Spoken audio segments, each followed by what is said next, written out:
अगली खबर रीवा से। देर आयद दुरुस्त आयद की तर्ज पर वन विभाग रीवा गिद्धों की जान बचाने के लिए अब मैदान पर उतर आया है। गिद्धों की जान बचाने के अभियान को जटायु संरक्षण अभियान नाम दिया गया है और इसकी पहल की है रीवा डीएफओ अनुपम शर्मा ने। ज्ञात हो कि कुछ दशक पहले तक यदि गांव या आसपास में कोई जानवर मर जाता था तो उसके आसपास गिद्ध मंडराने लगते थे, गिद्धों की भीड़ लग जाती थी। पर अब यह गिद्ध विलुप्त प्राय होने लगे हैं। गिद्ध नजर नहीं आते हैं, शायद ही आपने इन्हें कहीं देखा होगा। इन गिद्धों के विलुप्त होने की वजह इंसान ही बना है। कुछ ऐसी प्रतिबंधित दवाइयों का उपयोग इंसानों ने शुरू कर दिया जिसे खाने से गिद्धों की मौत होने लगी।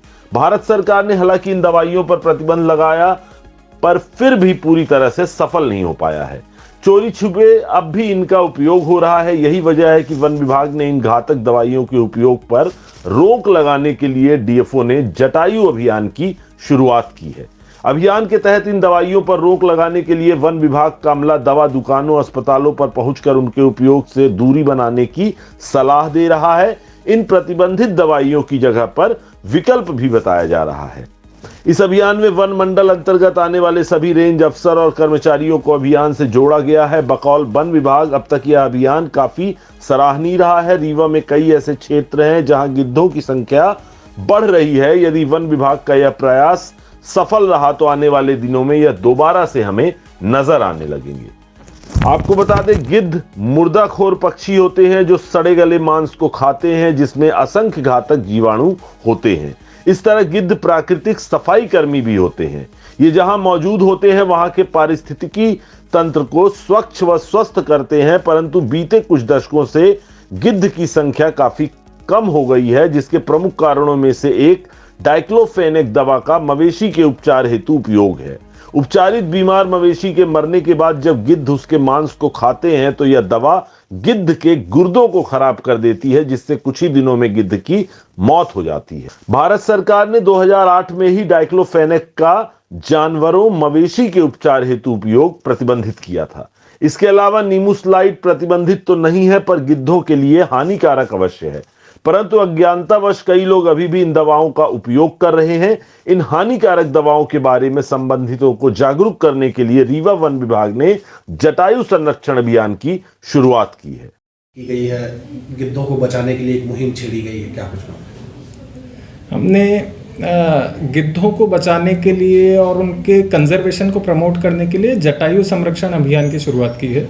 इसमें मेनली हमारा फोकस 2-3 परिक्षेत्रों पे, एक तो सिरमौर, एक सिमरिया और एक हनुमाना में है। उन तीनों परिक्षेत्रों में 2-3 हम डायरेक्शंस में काम कर रहे हैं। एक तो जागरूकता के संबंध में, जागरूकता स्टेक होल्डर्स की, मेनली कौन कौन से स्टेक होल्डर्स, एक तो गौ सेवक, एक गौशाला प्रबंधक और पशु चिकित्सक, वेटरनरी डॉक्टर्स और केमिस्ट या दवा की दुकानों पे, दवा के स्टोर्स में। वो जो जहरीली दवाएं होती हैं जैसे डाइक्लोफेनेक, कीटोप्रोफेन या एसिक्लोफेनेक, ये उन दवाओं का ना तो बिक्री करें, उपयोग करें और ना ही किसी को करने दें। तो इसके बारे में जागरूकता फैलाने के लिए, और अगर मान लीजिए हमारे काफ़ी प्रयासों के बाद भी अगर इनका उपयोग होता है तो हम जब्ती की कार्रवाई भी करेंगे।